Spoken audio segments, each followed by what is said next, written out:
આશીર્વાદો મળ્યા તમોને, સંભાળીને ગણો એક એકને.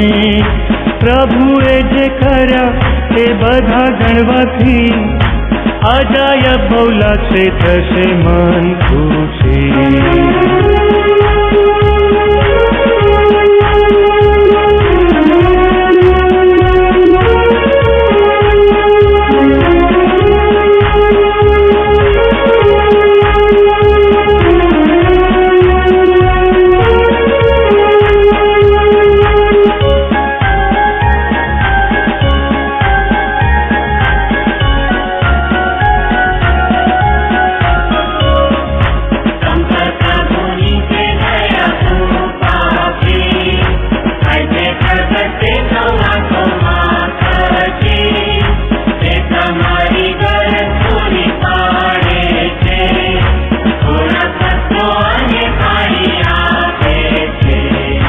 આશીર્વાદો મળ્યા તમોને, સંભાળીને ગણો એક એકને. પ્રભુએ જે કર્યા તે બધા ગણવાથી, અજાયબ બહુલા છે થશે મન ખુશી.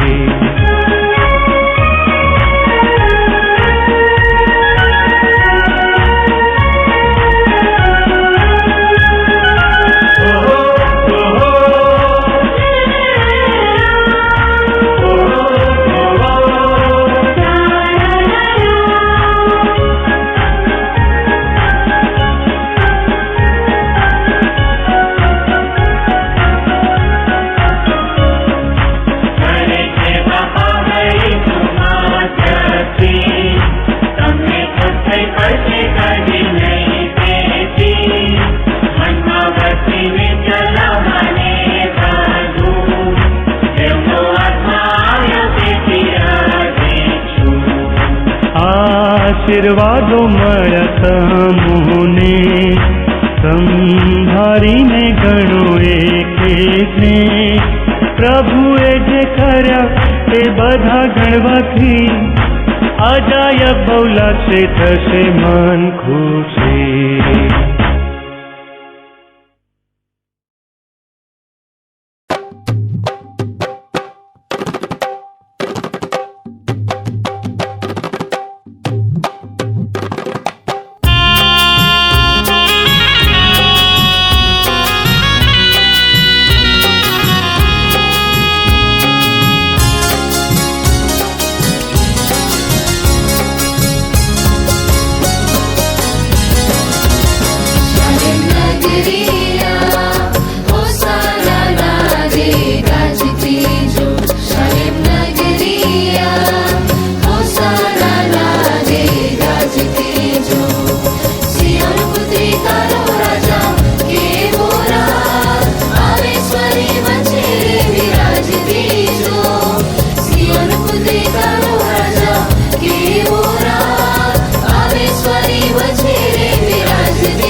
ફરી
પામ સન્ડેના સાંજની આરાધનામાં બાઇબલ અભ્યાસમાં આપ સર્વનો પ્રભુ ઈસુ ખ્રિસ્તના નામમાં ખૂબ પ્રેમથી આવકાર કરીએ છીએ.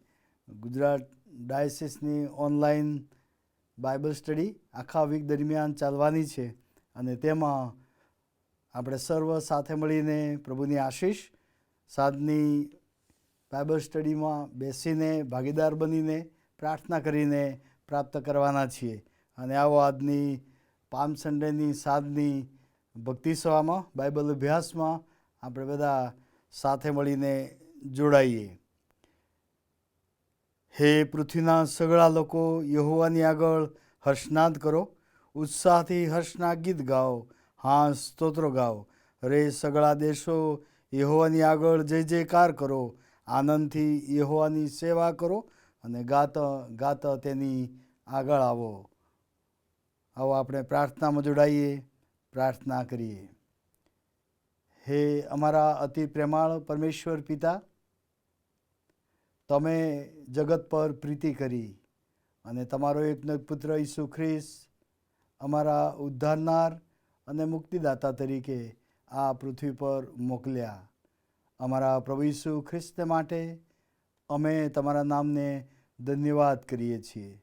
જેઓ અમારા સગળાના પાપનો ભાર માથે લઈને ઉદ્ધારનું કાર્ય સિદ્ધ કરે છે અને એવા ઉદ્ધારનાર અમારા પ્રભુ ઈસુ ખ્રિસ્તની અમે સ્તુતિ કરીએ છીએ.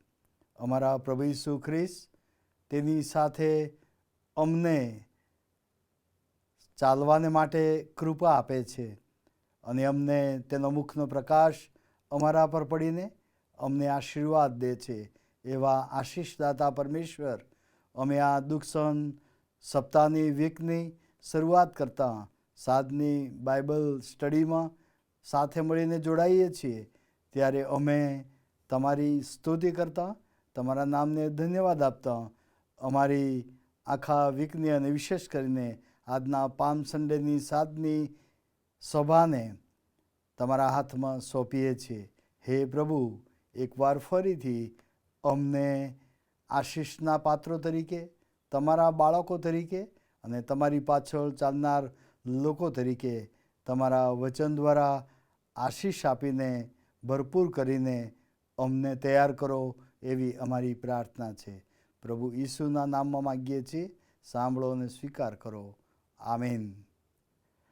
આ સમયે આપણે ગીતમાં જોડાઈશું, પ્રભુનું ભજન કરીએ અને ગીત ગાઈને પ્રભુની સ્તુતિ કરીએ. Hallelujah.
સમયે આપણે પ્રભુનું વચન વાંચીએ તે પહેલાં બાઇબલ મારો આધાર ખાસ ગીત બાઇબલનું ગાવામાં આવશે અને ત્યાર પછી આપણે પ્રભુનું વચન વાંચીશું અને સાંભળીશું.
આવો આપણે પ્રભુનું વચન વાંચીએ અને સાંભળીએ.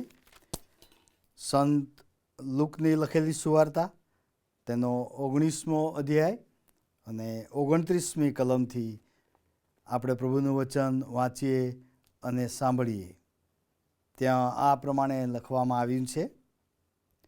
તે બેથફગે તથા બેથાની પાસે જૈતુન નામના પહાડ આગળ આવ્યો ત્યારે તેણે શિષ્યોમાંના બેને એમ કહીને મોકલ્યા કે સામેના ગામમાં જાઓ, તેમાં પેસતાં જ એક ગધેડાનું વછેરું બાંધેલું તમને મળશે. તે પર કોઈ માણસ કદી બેઠું નથી. તેને છોડી લાવો. જો કોઈ તમને પૂછે કે તેને કેમ છોડો છો, તો એમ કહેજો કે પ્રભુને એનો ખપ છે.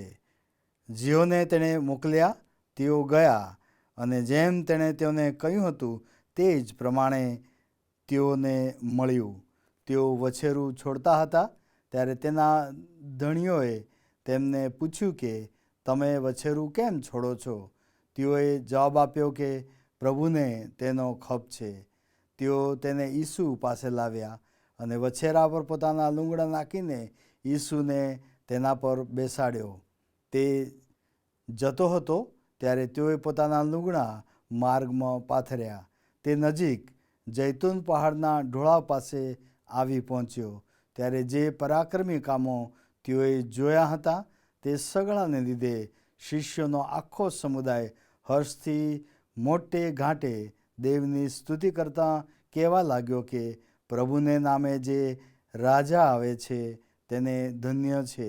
આકાશમાં શાંતિ તથા પરમ ઊંચામાં મહિમા થાવ.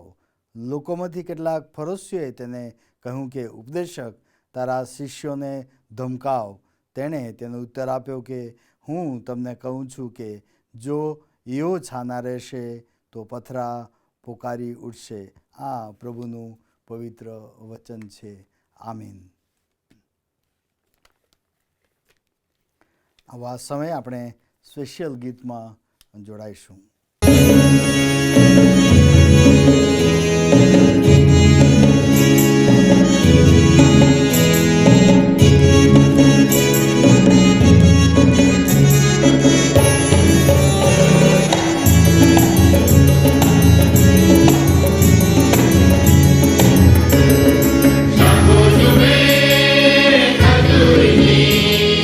Shampoo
બાઇબલ અભ્યાસમાં આપનો આવકાર કરતાં ખૂબ આનંદ થાય છે, કારણ કે સાથે મળીને આજે ખજૂરીના રવિવારે સાંજની વેળાએ પ્રભુના વચનમાંથી શીખીને આપણા જીવનને માટે જે બોધપાઠ છે, આપણા આધ્યાત્મિક જીવનને માટે, આપણા રોજ બરોજના દૈનિક જીવનને માટે પ્રભુ આપણને ખાસ પ્રકારનું વચન આપીને આશીષ આપવા માગે છે. ત્યારે આવો સાથે મળીને આપણે બધા આજના ખાસ ખજૂરીના રવિવારે પ્રભુ ઈસુની જે યરુશાલેમ તરફની યાત્રા છે, મુસાફરી છે, તેમાં સામેલ થતાં આપણા જીવનોને પ્રભુ ઈસુ ખ્રિસ્તની પાસે લાવતા પ્રભુની સેવામાં આ વચનો દ્વારા એકવાર ફરી આશીષ પ્રાપ્ત કરીએ.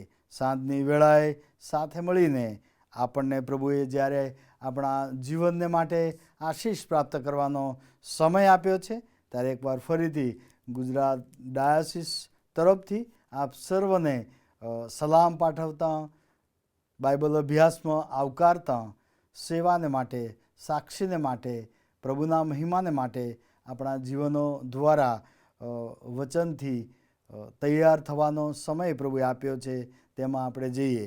આવો પ્રાર્થના કરીએ. હે પ્રભુ, તમારું વચન રોજ રોજ અમારી સાથે જુદી જુદી રીતે વાત અને વ્યવહાર કરે છે. તમારા વચન દ્વારા અમે તમારી સાથે અને એકબીજાની સાથે વધુ નજદીક આવીને સાથે ચાલવાને માટે, તમારી પાછળ ચાલવાને માટે અને એકબીજાને માટે અમે તૈયાર થઈએ છીએ. આ પામ સન્ડેનો દિવસ એકવાર ફરીથી અમને તમારી સાથે અને એકબીજાની સાથે ચાલવા, આગળ વધવા અને આશીર્વાદિત થવા આપ્યો છે. તેમાં તમારા વચન દ્વારા અમને મદદ કરો, સહાય કરો, સમજણ આપો, એવી અમારી પ્રાર્થના છે. પ્રભુ ઈસુના નામમાં માગીએ છીએ. સાંભળો અને સ્વીકાર કરો. આમેન. તો આ પામ સન્ડેના પર્વને માટે પ્રભુનો આપણે આભાર માનીએ છીએ. અને લુકની લખેલી સુવાર્તા 19મો અધ્યાય, માથીની લખેલી સુવાર્તા 21મો અધ્યાય, માર્કની લખેલી સુવાર્તા 11મો અધ્યાય અને યોહાનની લખેલી સુવાર્તા 12મો અધ્યાય. ચારે સુવાર્તામાં પ્રભુ ઈસુ ખ્રિસ્તની આ વિજયવંત પ્રવેશની યરુશાલેમમાં જવાની જે ઘટના છે, જે યાત્રા છે, તેની નોંધ ખાસ રીતે ચારે સુવાર્તિકો દ્વારા લેવામાં આવી છે. જુદા જુદા શબ્દો પ્રભુ ઈસુ ખ્રિસ્ત ત્યાં વાપરે છે, બોલે છે. અને તે જે સમુદાય હતો, જે શિષ્યગણ હતો અને જે ફરોશી મિત્રો હતા, એ બધાને તે સમયનો સંદેશો પ્રભુ ઈસુ ખ્રિસ્ત જુદી જુદી રીતે આપે છે. અને એમ આખી જે પ્રભુ ઈસુ ખ્રિસ્ત પોતે જ વધસ્તંભને માટે આગેવાની લે છે. યરુશાલેમ તરફ જતા વધસ્તંભને માટે, વધસ્તંભ ઉંચકવાને માટે, વધસ્તંભ પર પોતાનું બલિદાન આપવાને માટે પ્રભુ ઈસુ ખ્રિસ્ત પોતે આગેવાન બને છે અને આગળ તેઓ ચાલે છે. અને એમ તારણને માટે આખી જે યોજના છે, એ યોજનાને ખૂબ સભાનતાપૂર્વક પ્રભુ ઈસુ ખ્રિસ્ત એનો સ્વીકાર કરે છે. અને ત્યારે તે સમય આખી જે તારણની યોજના છે, આખી જે વધસ્તંભની યાત્રા છે અને વાટ છે, તેમાં પ્રભુ ઈસુ ખ્રિસ્ત ખાસ પ્રકારનો વ્યવહાર જુદા જુદા લોકોની સાથે અને લોકો પ્રભુ ઈસુ ખ્રિસ્તની સાથે કરે છે. આજે આખો સમુદાય છે, જે સમુદાયની નોંધ લેવામાં આવી છે, એ સમુદાય પ્રભુ ઈસુ ખ્રિસ્તનો અને એકબીજાનો સ્વીકાર કરતા પણ આપણે જોઈએ છીએ.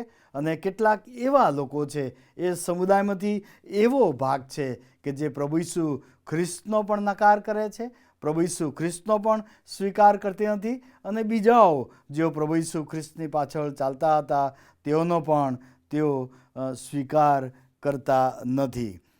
19મો અધ્યાય લુકની સુવાર્તા અને 29મી કલમમાં આપણે વાંચ્યું તે પ્રમાણે તે બેથફગે તથા બેથાની પાસે જૈતુન નામના પહાડ આગળ આવ્યો.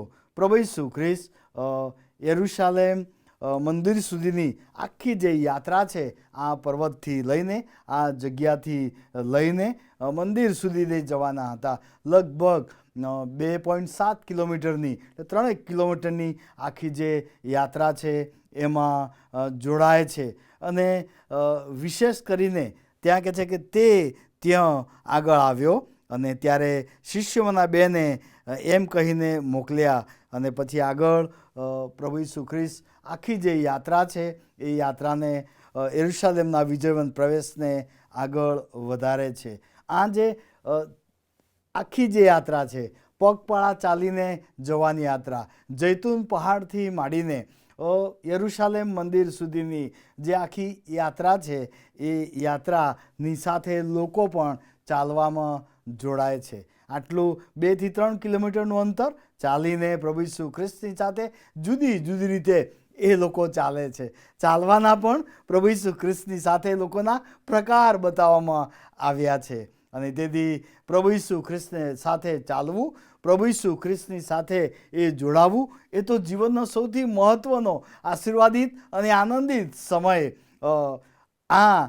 કેટલાક લોકોને માટે, જે શિષ્યગણ હતું તેઓને માટે, જેઓ પ્રભુ પર પ્રેમ કરતા હતા તેઓને માટે, જેઓ પ્રભુને પસંદ કર્યા હતા તેઓને માટે બની રહ્યો હતો. અને જીવનમાં ઈસુની સાથે ચાલવાનું, ઈસુની સાથે રહેવાનું અને ઈસુની સાથે યરુશલેમ સુધી જવાનો જે સમય હતો એ સમયે તો ગીતો ગાવાનો, આનંદ કરવાનો અને પ્રભુના નામને ધન્યવાદ આપવાનો, ઈસુના આવકાર કરવાનો એ સમય લોકોને માટે બન્યો હતો. તેથી ચાલવાની રીત કેટલાક લોકો નકાર કરે છે અને એ આપણે આગળ જોવાના છીએ. પરંતુ ચાલવું, પ્રભુ ઈસુ ખ્રિસ્તની સાથે ચાલવું, અને તેથી બહુ બધી વાત બાઇબલમાં પ્રભુ ઈસુ ખ્રિસ્તની સાથે ચાલવા સંબંધી આપણે માટે લખવામાં આવી છે.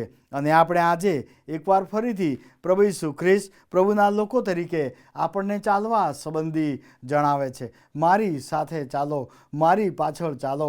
શિષ્યોને આમંત્રણ આપ્યું, જેઓ પ્રભુ પર પ્રેમ કરતા હતા તેઓને પ્રભુએ આમંત્રણ આપ્યું, તેની મંડળીને તેની સાથે ચાલવાનું આમંત્રણ પ્રભુએ આપ્યું છે. તેથી એફેસીના પત્રમાં જો આપણે વાંચીએ તો એફેસી 5મો અધ્યાય અને 8મી કલમમાં લખવામાં આવ્યું છે, કેમ કે તમે પહેલાં અંધકારરૂપ હતા પણ હવે પ્રભુમાં પ્રકાશરૂપ છો.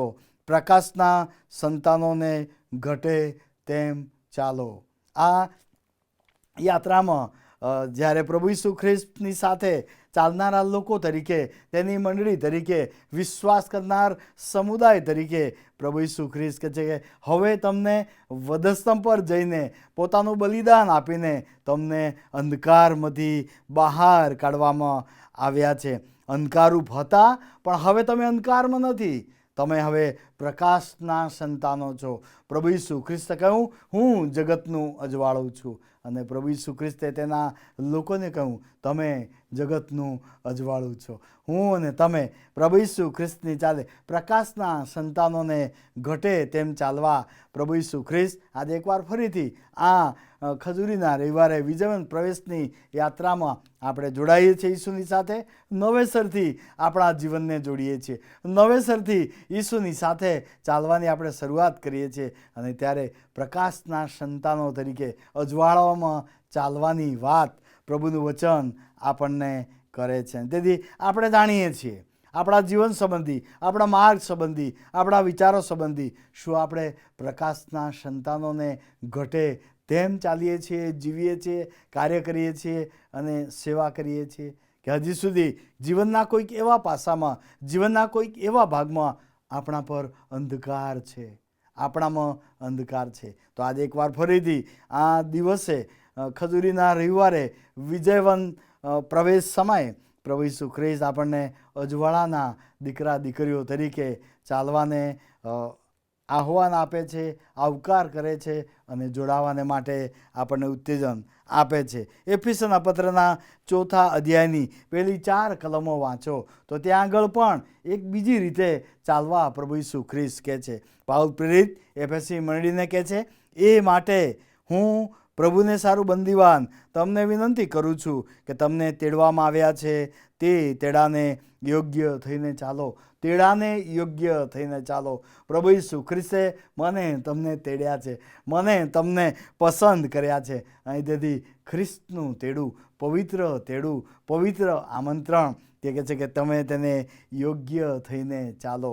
અને પછી આગળ કહે છે સંપૂર્ણ દીનતા, નમ્રતા, સહનશીલતા રાખીને પ્રેમથી એકબીજાનું સહન કરો અને શાંતિના બંધનમાં આત્માનું ઐક્ય રાખવાને યત્ન કરો.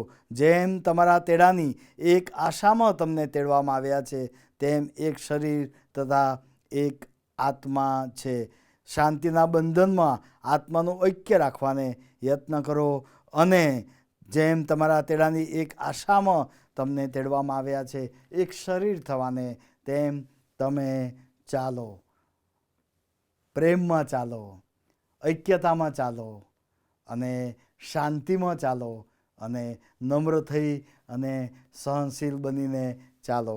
આજનો દિવસ એકવાર ફરીથી આપણી જીવવાની, ચાલવાની, કાર્ય કરવાની અને બીજાઓની સાથેના સંબંધી અને પ્રભુ સાથેના સંબંધને કેવી રીતે આપણે ચાલીએ છીએ તે તપાસવાનો આ સમય આપણે માટે છે. આગળ આપણે વધીએ છીએ અને ત્યારે ત્યાં પ્રભુ ઈસુ ખ્રિસ્ત ફરીથી બીજી કલમમાં કહે છે 29 અને 29માં બીજા ભાગમાં, કલમમાં બીજા ભાગમાં, કે ત્યારે તેને શિષ્યોમાંના બેને એમ કહીને મોકલ્યા કે સામેના ગામમાં જાઓ. અને પછી આખી વાત પ્રભુ ઈસુ ખ્રિસ્ત કરે છે કે તમે ત્યાં જશો ત્યારે તમને એક ગધેડું, વછેરું બાંધેલું મળશે અને તેને તમે છોડીને લઈ આવો. આખા વછેરાનું વર્ણન પ્રભુ ઈસુ ખ્રિસ્ત એમને કરે છે. એ ક્યાં ગામમાં છે, એ કઈ જગ્યાએ છે અને એ કઈ પોઝિશનમાં છે, કઈ પરિસ્થિતિમાં છે, બાંધેલું છે વગેરે વગેરે. આખી જ જે પ્રકાર છે એ પ્રકાર પ્રભુ ઈસુ ખ્રિસ્ત તેમની આગળ રજૂ કરે છે. એનો મતલબ એ થયો કે ઈસુ પાસે આખું દૈવી પ્રકટીકરણ છે અને પ્રભુ ઈસુ ખ્રિસ્ત પાસે અધિકાર છે. પ્રભુ ઈસુ ખ્રિસ્ત એ દૈવી પ્રકટીકરણ ધરાવે છે અને તેથી એ ભવિષ્યને પણ પ્રભુ ઈસુ ખ્રિસ્ત જુએ છે. એ જુદા જુદા પ્રકારની પરિસ્થિતિને પણ પ્રભુ ઈસુ ખ્રિસ્ત એ જાણી શકે છે અને તે શિષ્યોને કહે છે કે જાઓ અને ત્યાં જઈને આ પ્રકારની સ્થિતિમાં આ પ્રકારનું પ્રાણી, આ પ્રકારનું વછેરું તમને મળશે અને તે લઈ મારી પાસે લઈ આવો. અને તેથી અહીંયા આગળ લૂક કહેવા માગે છે કે ભવિષ્યની વાત પ્રગટ કરવાનું સામર્થ્ય પ્રભુ ઈસુ ખ્રિસ્તની પાસે છે. અને તેથી પ્રભુ ઈસુ ખ્રિસ્ત વધસ્તંભ પર જાય છે, બલિદાન આપે છે, પાપોની માફી આપે છે, સ્વર્ગનું દ્વાર ખુલવાનું છે અને ભવિષ્યમાં પુનરુત્થાન પ્રભુ ઈસુ ખ્રિસ્ત પામવાના છે અને બધા વિશ્વાસીઓ પુનરુત્થાન પામવાના છે, સ્વર્ગમાં જવાના છે, તેની સાથે રહેવાના છે. અને તેથી પ્રભુ ઈસુ ખ્રિસ્ત એ મારા તમારા આખા ભવિષ્યના જીવનને તૈયાર કરે છે, તમારા જીવનને તૈયાર કરે છે અને સ્વર્ગમાં આપણે પ્રવેશ કરીએ ત્યાં સુધીનું મારું અને તમારું ભવિષ્ય પ્રભુ ઈસુ ખ્રિસ્ત તૈયાર કરીને મને તમને આપે છે. એવી કોઈ જીવનની ગાંઠ નથી કે જેને ઈસુ ઉકેલી ના શકે. અને તેથી વાલા ભાઈ બહેનો, આજનો દિવસ મારા માટે પ્રભુ ઈસુ ખ્રિસ્ત મારા જીવનના દરેક દિવસને, દરેક પળને અને મારા મરણ પછીના અને સ્વર્ગના આખા ભવિષ્યને પ્રભુ ઈસુ ખ્રિસ્ત મારે તમારે માટે તૈયાર કરે છે. અને પછી જે શબ્દો વાપરે છે તે અહીં આપણે આગળ વાંચીએ છીએ 30મી કલમમાં, સામેના ગામમાં જાઓ, તેમાં પેચતાં જ એક ગધેડાનું વછેરું બાંધેલું તમને મળશે, તે પર કોઈ માણસ કદી બેઠું નથી. તે પર કોઈ બેઠું નથી. અને પ્રભુ ઈસુ ખ્રિસ્ત કે છે એના પર કોઈ કદી બેઠું નથી. એનો મતલબ એ થયો કે તે મારે માટે સંપૂર્ણ યોગ્ય છે. હું તે લઈ આવો, તેના પર સવારી કરું અને તેનો ઉપયોગ કરું, એ માટે તે સંપૂર્ણ યોગ્ય છે. એવું પ્રભુ ઈસુ ખ્રિસ્ત અહીં આગળ કહેવા માગે છે. અને તેથી એ પ્રસંગને માટે, એ સરઘસને માટે, એ યરુશાલેમની સવારીને માટે, એ જે આખો ઉત્સવ હતો એ ઉત્સવને માટે એ વછેરું જે છે એ યોગ્ય પ્રભુ ઈસુ ખ્રિસ્ત એને ગણે છે. પ્રસંગને યોગ્ય, રાજાને યોગ્ય, સવારીને યોગ્ય પ્રભુ ઈસુ ખ્રિસ્ત કહે છે. કદી કોઈ બેઠું નથી, એનો મતલબ કે તે સવારીને, રાજાની સવારીને અને પ્રસંગને યોગ્ય છે એવું પ્રભુ ઈસુ ખ્રિસ્ત કહે છે. અને તેથી આવી યોગ્ય એ વછેરાની સવારી એ પ્રભુ ઈસુ ખ્રિસ્તની સવારીને પ્રભાવી બનાવે છે, મહાન બનાવે છે, ગૌરવવાળી બનાવે છે. કારણ કે એના પર બીજું કોઈ કદી બેઠું નહોતું. અને વાલા ભાઈઓ અને બહેનો, એકવાર ફરીથી પ્રભુ ઈસુ ખ્રિસ્તની સાથે જોડાતા, પ્રભુ ઈસુ ખ્રિસ્તમાં આપણા જીવનના, આપણી મંડળીના, આપણા પ્રભુ ઈસુ ખ્રિસ્તને માટે કરેલા સેવાના બધા જ કાર્યોને, પ્રસંગોને માટે પ્રભુ આપણને પણ યોગ્ય ગણે. અને તેથી આપણે પ્રભુને યોગ્ય બનીએ તે માટે આજનો દિવસ, પ્રસંગ પ્રભુએ આપણને આપ્યો છે. જેમ વછેરું, એના પર કોઈ કદી બેઠું નહોતું, એ પ્રસંગને માટે, એ ઉત્સવને માટે, એ સવારીને માટે યોગ્ય હતું. તે મારા અને તમારા જીવનને આપણે પ્રભુની સેવાને માટે, પ્રભુના કાર્યને માટે અને બીજાઓને માટે આપણે યોગ્ય બનાવવા જરૂરી છે. અને તે પાઠ આપણને આજે શીખવે છે. આગળ આપણે વાંચીએ છીએ 31મી કલમમાં, જો કોઈ તમને પૂછે કે તેને કેમ છોડો છો, તો એમ કહેજો કે પ્રભુને એનો ખપ છે. તમે જાઓ અને તમે છોડો ત્યારે કોઈ પૂછે તો એમ કહેજો કે પ્રભુને તેનો ખપ છે. એનો મતલબ એ થયો કે પ્રભુ કશુંક એ ઈચ્છી રહ્યા છે, પ્રભુ કશુંક માગી રહ્યા છે એ માલિક જે હતો તેની પાસે. અને પછી આપણે આગળ વાંચીએ છીએ, એ માલિક શું કહે છે? પ્રભુને એનો ખપ છે. અને જેઓએ તેણે મોકલ્યા તેઓ ગયા, અને જેમ તેણે કહ્યું હતું તે પ્રમાણે તેઓ કહ્યું. વછેરું મળ્યું, છોડતા હતા. ધણીએ પૂછ્યું, કેમ છોડો છો? ત્યારે તેઓ કહ્યું, પ્રભુને એનો ખપ છે. અને તેઓ લાવ્યા. પ્રભુએ જે શબ્દો વાપર્યા હતા એ શબ્દો તેઓએ જઈને એ માલિકને કહ્યા, અને માલિકે ખુશીથી એ વછેરાને આપ્યું. એનો મતલબ એ થયો કે માલિકે પ્રભુ ઈસુ ખ્રિસ્તના શબ્દોનો પૂરેપૂરો સ્વીકાર કર્યો. એ શબ્દો પ્રભુ ઈસુ ખ્રિસ્તના ખરા છે એવું તેણે માન્યું, અને પ્રભુ ઈસુ ખ્રિસ્તના શબ્દો સાચા છે એવું તેણે માન્યું. અને પ્રભુને જરૂર છે માટે તેણે સંમતિ આપી. પોતાના વછેરાની, પોતાના માલિકીપણાનો હક જતો કરીને તેણે સંમતિ આપી. અને તેથી મારા વાલા ભાઈઓ અને બહેનો, આ શબ્દો આપણને મારા તમારા જીવન સંબંધીની સંમતિ આપવાનો આજે પડકાર આપે છે. પ્રભુ ઈસુ ખ્રિસ્ત મારો ઉપયોગ કરી શકે, પ્રભુ ઈસુ ખ્રિસ્ત મારા જીવનમાં આવી શકે, પ્રભુ ઈસુ ખ્રિસ્ત મારી પાસે જે છે તે હું આપું, તેને વાપરી શકે. તે માટે મારી તમારી સંમતિ, મારા તમારા પ્રભુ ઈસુ ખ્રિસ્તના શબ્દોનો સ્વીકાર, સાચા અર્થમાં અને ખરા અર્થમાં જીવનને લાગુ કરીને સ્વીકાર કરવો. અને તે આ માલિક કરે છે. એ શબ્દોને સાચા માને છે, સ્વીકાર કરે છે, આપે છે, અને પ્રભુ તેનો ઉપયોગ કરે છે. આગળ આપણે વાંચીએ છીએ, તેઓ લઈને ગયા. અને પછી શું બન્યું? 34મી કલમ અને 35મી કલમ, તેઓ તેની પાસે લાવ્યા અને વછેરા પર પોતાના લુગડા નાખીને ઈસુને તેના પર બેસાડ્યો. અને તે જતો હતો ત્યારે તેઓએ પોતાના લુગડા માર્ગમાં પાથર્યા. તેઓએ એ વછેરાને તૈયાર કર્યું, એના પર બેસી શકાય તેવું પાથરવામાં આવ્યું, ગોઠવવામાં આવ્યું. અને સાથે સાથે રસ્તા પર પણ તેઓએ લુગડા પાથર્યા. અને તેથી તેઓ પોતે ઈસુને માટે તૈયાર કરે છે. ઈસુને માટે એ વછેરાને, એ રસ્તાને, એ માર્ગને, એ જગ્યાને લોકો જેઓ ઈસુ પર પ્રેમ કરતા હતા, શિષ્યોગણ હતો, તેઓ તૈયાર કરે છે. અને એનો મતલબ એ થયો કે એમની પાસે જે હતું તે તેમણે આપ્યું, અને એમની પાસે જે હતું તે જતું કરીને કિંમત ચૂકવી, વસ્ત્ર રૂપે એમની પાસે જે શ્રેષ્ઠ હતું એ પાથરવાનું રસ્તા પર ને વછેરા પર એ તેમણે આપ્યું અને તૈયાર કર્યું.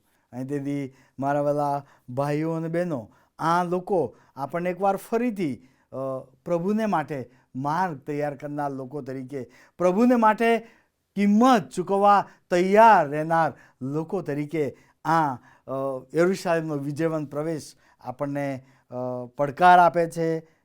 કિંમત ચૂકવવા માટે આપણને આપવા સંબંધી પણ કહે છે. તેથી આગળ આપણે વાંચીએ છીએ કે આ બધું કરવા પાછળ તેઓની આધીનતા અને પ્રભુતા તેઓ સ્વીકારે છે. તેઓને ઈસુની આધીનતા અને પ્રભુતા તેઓ જીવનમાં સ્વીકારે છે. આપણે બધું જ કરીએ છીએ પણ પ્રભુતા સ્વીકારતા નથી. અને આજનો પ્રસંગ આપણને આપણા જીવનમાં પ્રભુતા, પ્રભુનું રાજ્ય, પ્રભુનો અધિકાર આપણા જીવન પર આપણે સ્વીકારીએ તેવું અહીંયા આગળ આપણને શીખવવામાં આવે છે. ઈસુના સેવાકાળ દરમિયાન જે શિષ્યો હતા, જે બીજા મિત્રો હતા, જેઓના જીવનમાં ચમત્કારો કર્યા હતા, જેઓને પ્રભુએ અદ્ભુત કૃત્યનો અનુભવ આપ્યો હતો, એવા અનુભવ ધરાવતા લોકો અહીંયા આગળ ગીતો ગાતા હતા, સ્તોત્રો ગાતા હતા અને સાંભળતા હતા. અને એમનો પ્રભુ ઈસુ ખ્રિસ્તનો જીવનમાં અનુભવનો આ પ્રત્યુત્તર હતો. પ્રભુ ઈસુ ખ્રિસ્તે જે તેમના માટે કર્યું, આપ્યું, એનો એ પ્રત્યુત્તર હતો. અહીં તેથી મારા વાલા ભાઈઓ અને બહેનો, ઈશ્વરે મારે તમારે માટે કેટલું બધું કર્યું છે. દેવે જગત પર એટલી પ્રીતિ કરી કે તેણે પોતાનો એકાકી જનિત દીકરો આપ્યો. બધું જ તેણે આપી દીધું. પોતાનું જે કંઈ હતું એ બધું જ આપી દીધું. પ્રભુ ઈસુ ખ્રિસ્તે પોતાનું જીવન આપી દીધું, જીવ આપી દીધો, વધસ્તંભ તેણે સ્વીકાર્યો. અને તેથી મારો અને તમારો પ્રભુ ઈસુ ખ્રિસ્તના પ્રેમનો અનુભવ મને, તમને, મારા તમારા જીવનની સેવાને માટે પ્રત્યુત્તર આપવાને માટે ફરજ પાડે છે. આ લોકોએ આપ્યો, બીજા મિત્રોએ જુદી રીતે આપ્યો હતો, પરંતુ જેઓ પ્રેમ કરતા હતા, જેઓ શિષ્યગણ હતા, જેઓ તેની પાછળ ચાલતા હતા, એઓએ પ્રેમનો પ્રત્યુત્તર પ્રભુ ઈસુ ખ્રિસ્તને આપ્યો હતો. અને બીજા જે ફરોશીઓ હતા, સાદુકીઓ હતા, શાસ્ત્રીઓ હતા, એ લોકો પણ મુસાફરીમાં હતા, પણ તેઓએ પ્રભુ ઈસુ ખ્રિસ્તનો અસ્વીકાર કર્યો હતો. આપણે આગળ પ્રભુ ઈસુ ખ્રિસ્તની 3.5 વર્ષની સેવામાં વારંવાર જોઈએ છે, જુદી જુદી બાબતે ફરોશીઓના, શાસ્ત્રીઓ અને સાદુકીઓ વિરોધ નોંધાવતા હતા. અને આ સમય પણ તેમણે સખત વિરોધ નોંધાવ્યો. આ સમય પણ જે ગીત ગાતા હતા લોકો, સ્તોત્રો ગાતા હતા, તેમને કહે છે કે આ લોકોને ધમકાવ, આ લોકો છાનારે 39મી કલમમાં શિષ્યોને ધમકાવ, બંધ થઈ જાય, મોઢું બંધ કરવા માગતા હતા. અને તેથી આ ફરોશીઓ નો પ્રત્યુત્તર પણ આપણે વાંચીએ છીએ. અને તેથી વાલા ભાઈ બહેનો, પ્રભુ માટે જે લોકો સખત પરિશ્રમ કરે છે, જેઓ સુકૃત્યો કરે છે, જેઓ બધાને માટે પોતાની કિંમત ચૂકવીને કશુંક પોતાના જીવનથી થાય એટલું કરે છે. અને છતાં પણ કેટલાક લોકો એવા હોય છે કે જેઓ કદી ઉત્તેજન આપી શકતા નથી. એઓ હંમેશા વિરોધ કરે છે. અને ત્યારે એમની પાસેથી આપણે એ સત્કારની, એ આવકારની અપેક્ષા રાખી શકીએ નહીં. અને તેથી નિરાશ થશો નહીં. તમે પ્રભુને માટે જે કંઈ કરો છો, એકબીજાને માટે જે કંઈ કરો છો, તમારી મંડળીને માટે જે કંઈ કરો છો, તે પ્રભુની દૃષ્ટિમાં બહુ જ મૂલ્યવાન છે, બહુ જ મહત્ત્વનું છે. પણ કેટલાક લોકો એ નકારાત્મક ફરોશીઓની જેમ બોલશે, સ્વીકારશે નહીં, ત્યારે તેમની પાસેથી આપણે એ હકારાત્મક અપેક્ષા નહીં રાખી શકીએ. એની તમે અપેક્ષા પણ નહીં રાખશો. અને તેથી મારા વાલા ભાઈઓ અને બહેનો, બધાની જ પાસે આપણે આવી અપેક્ષા ના રાખી શકીએ. ફરોશી વલણ ધરાવતા લોકો રહેવાના છે, રહેશે, એની ચિંતા કરશો નહીં. પણ પ્રભુને માટે જે કંઈ ખર્ચાઈ શકાય, કરી શકાય, આપી શકાય, અને પ્રભુને માટે આપણે એક ખાસ પ્રકારના અનુભવ સાથે જીવનોની અસર લાવી શકીએ. પણ આગળ આપણે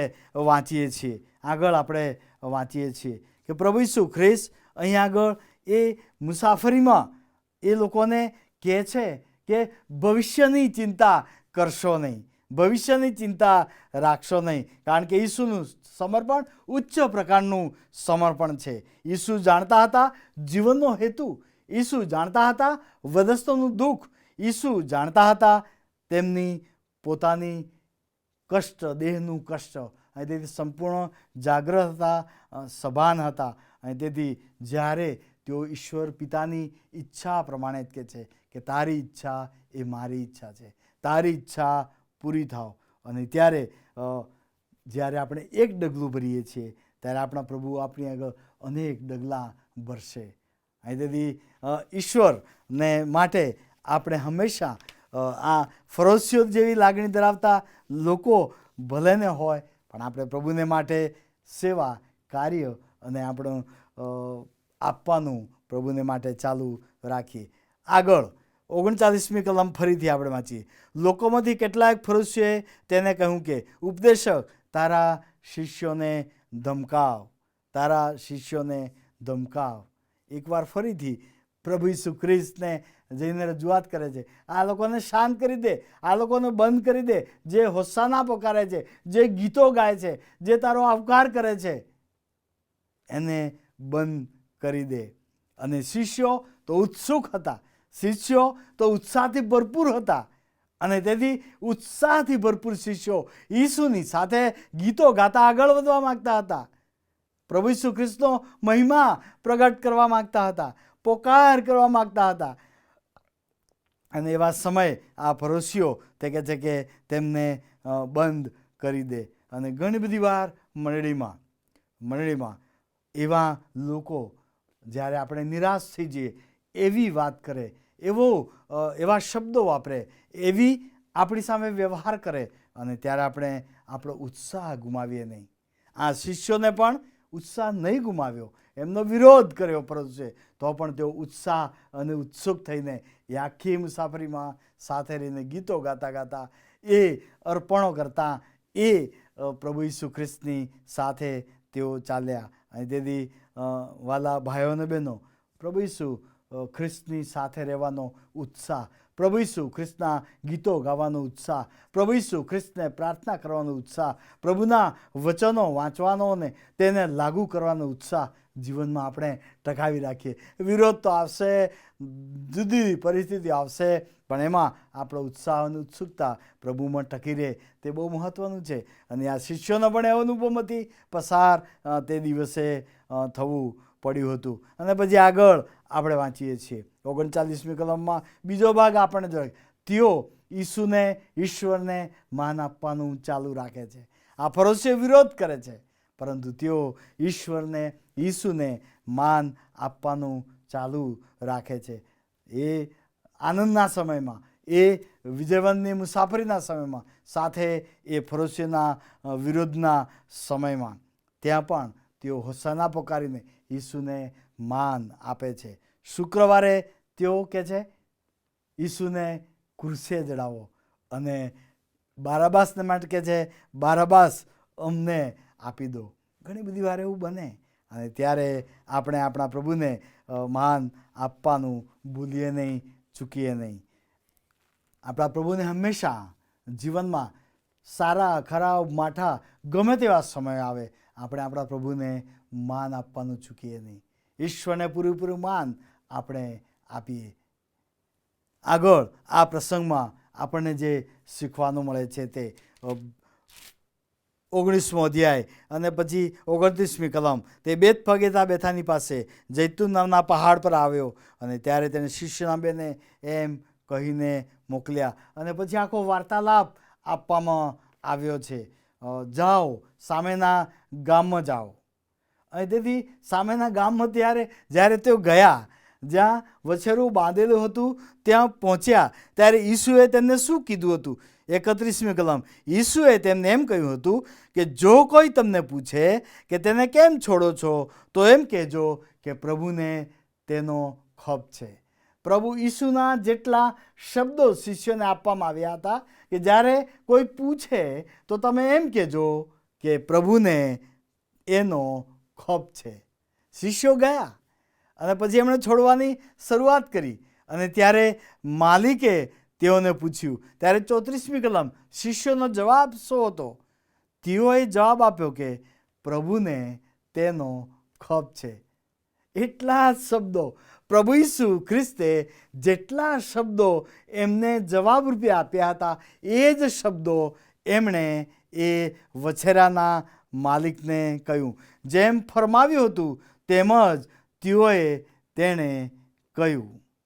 અને બહુ જ મહત્વની આ વાત છે. ઈસુના શબ્દોની વાતને રજૂ કરવાની રીત, વાતને કહેવાની રીત વાલાઓ. આ શિષ્યો ઘણું બધું બીજી રીતે કહી શક્યા હોત. ઈસુએ અમને મળ્યા અને પછી ઈસુએ અમારી સાથે વાત કરીને ઈસુએ કહ્યું કે ત્યાં જાઓ, નામ કરો, ઘણું બધું કહી શક્યા હોત, એક આખો રિપોર્ટ બનાવી શક્યા હોત.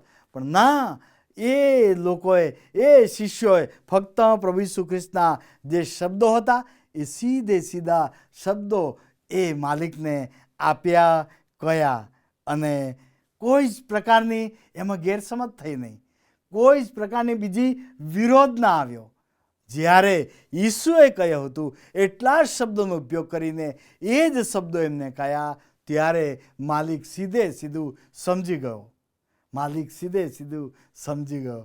અને તેથી વાલા ભાઈ બહેનો, અહીંયા આગળ આપણને એ પણ શીખવાનું મળે છે કે આપણા શબ્દોનું મહત્ત્વ, આપણી વાતચીતનું મહત્ત્વ, જે કંઈ આપણે વચન દ્વારા વાત કરીએ છીએ, એકબીજાની સાથે વાતચીત કરીએ છીએ, અને ત્યારે એ શબ્દોનું મહત્ત્વ બહુ જ અગત્યનું બની જાય છે. ઘણી બધી વાર આપણે ગેરસમજ ઊભી થાય તેવી વાત કરીએ છીએ.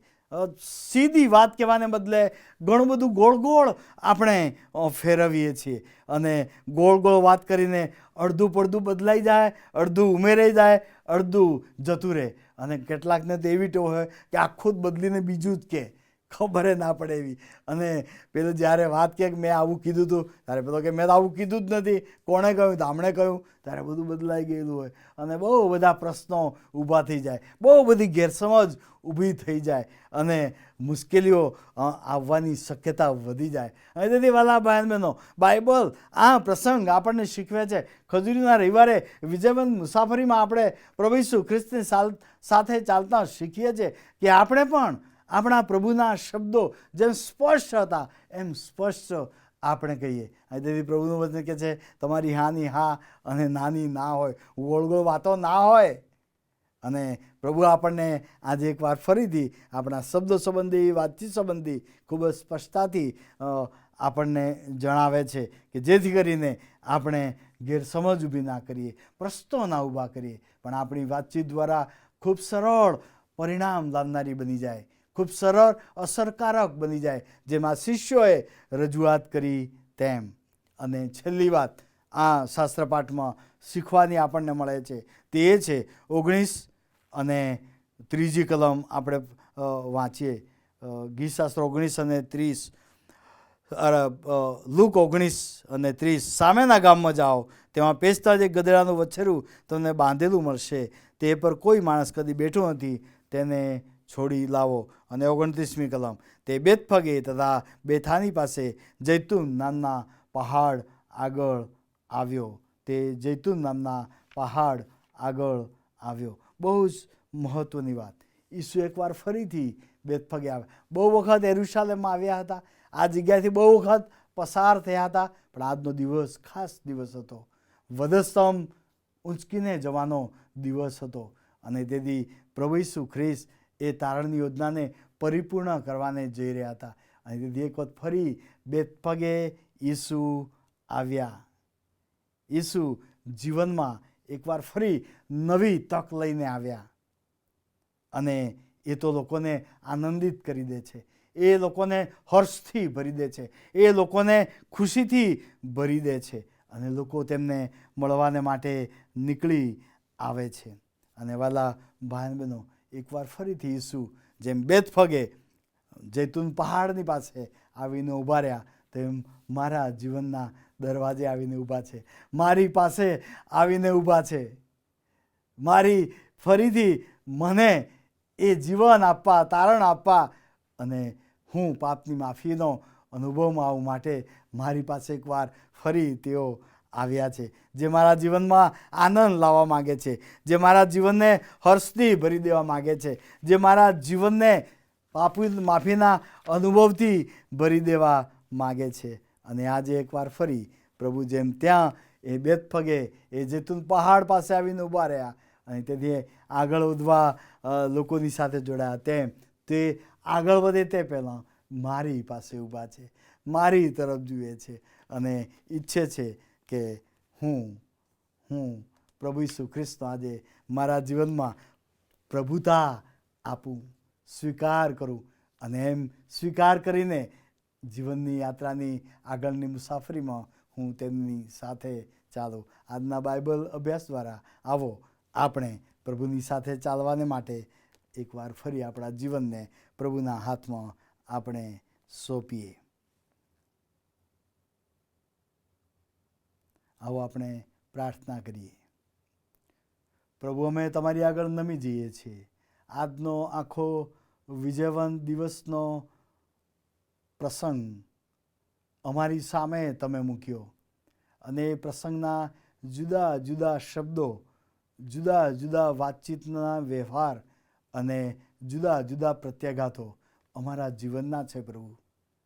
અને અમે પણ એ તમારા શબ્દોને મહત્ત્વ આપતા તમે જ્યારે અમારી પાસે આવીને ઊભા છો ત્યારે અમે તમને અમારા જીવનમાં આવકારીએ છીએ અને એમ તમારી સાથે ચાલવાને અમે નવી શરૂઆત કરવા કૃપા માગીએ છીએ. અમારી મદદ કરો અને આખા અઠવાડિયા દરમિયાન અમને યાત્રામાં પસાર થતાં એનું પરિણામ અમારા જીવનનું બદલાણ હોય એવી કૃપા અમને આપો, એવી પ્રાર્થના અમે કરીએ છીએ. અમે તમારા હાથમાં સોંપાઈએ છીએ. પ્રભુ ઈસુના નામમાં માગીએ છીએ. સાંભળો અને સ્વીકાર કરો. આમેન. આવો પ્રભુની શીખવેલી પ્રાર્થના આપણે સાથે સાથે બોલીએ. ઓ આકાશમાંના અમારા બાપ, તમારું નામ પવિત્ર મનાવો, તમારું રાજ્ય આવો, જેમ આકાશમાં તેમ પૃથ્વી પર તમારી ઈચ્છા પૂરી થાવ. દિવસની અમારી રોટલી આજ અમને આપો અને જેમ અમે અમારા ઋણીઓને માફ કર્યા છે તેમ તમે અમારા ઋણો અમને માફ કરો અને અમને પરીક્ષામાં ન લાવો પણ મૂંઢાઈથી છૂટકો કરો, કેમ કે રાજ્ય તથા પરાક્રમ તથા મહિમા સર્વકાળ સુધી તમારા છે. આમેન. ત્રિએક ઈશ્વર પિતા, પુત્ર અને પવિત્ર આત્માનો અનંતકાલિક આશીર્વાદ આપણા પર ઉતરી આવો અને સદા સર્વદા આપણી સાથે રહો. આમીન.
Hallelujah.